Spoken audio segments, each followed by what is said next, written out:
As you guys know, I'm totally into marriages and making sure that married female entrepreneurs wake up every freaking day feeling like you are in marital bliss. And one of the things that is definitely going to keep you from feeling this way is if you are writing stories in your head.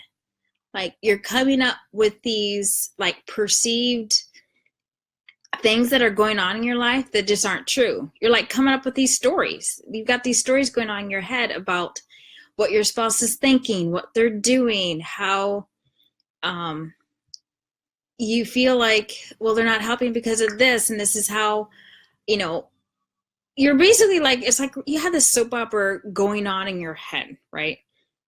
So let me give you some examples because I'm tired tonight, but I'm like, I really want to get this out there.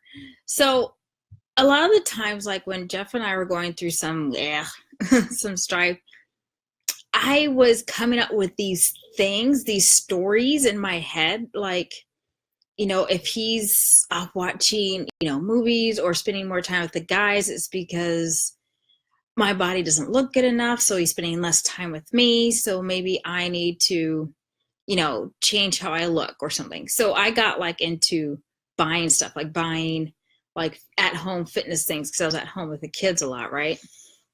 And I was just thinking in my head, I've got to do this because, because this is how he's acting. So this is what's going on. And I created this story in my mind.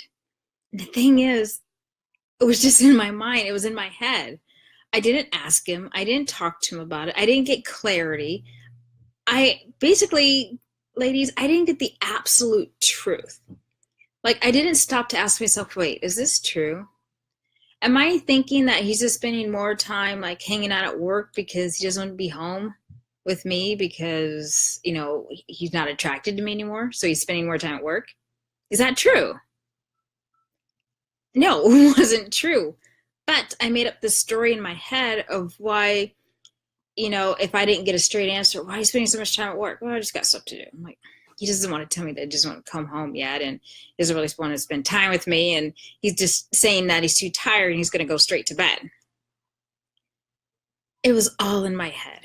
I became a famous author in my head about fictional stories. I wrote manuscripts after manuscripts about what wasn't going on in reality. Unfortunately, unfortunately, what I was writing, I thought was reality, and it wasn't. And that really damaged how I communicated with my groom.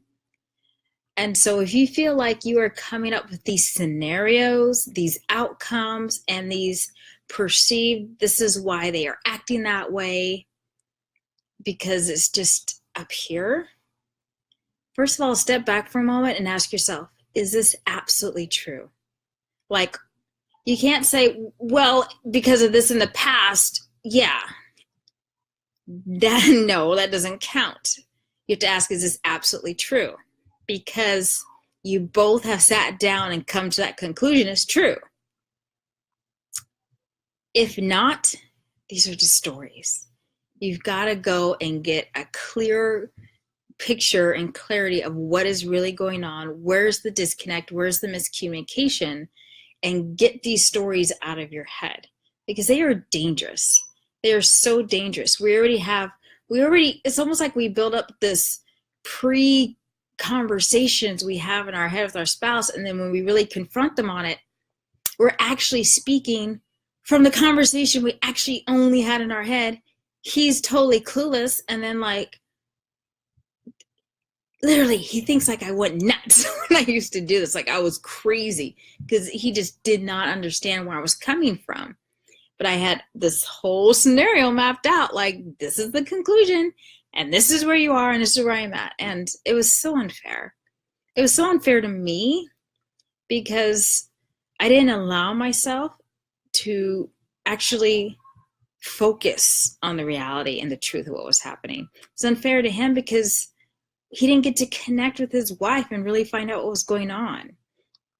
And it's unfair to our families because we just weren't connecting at all.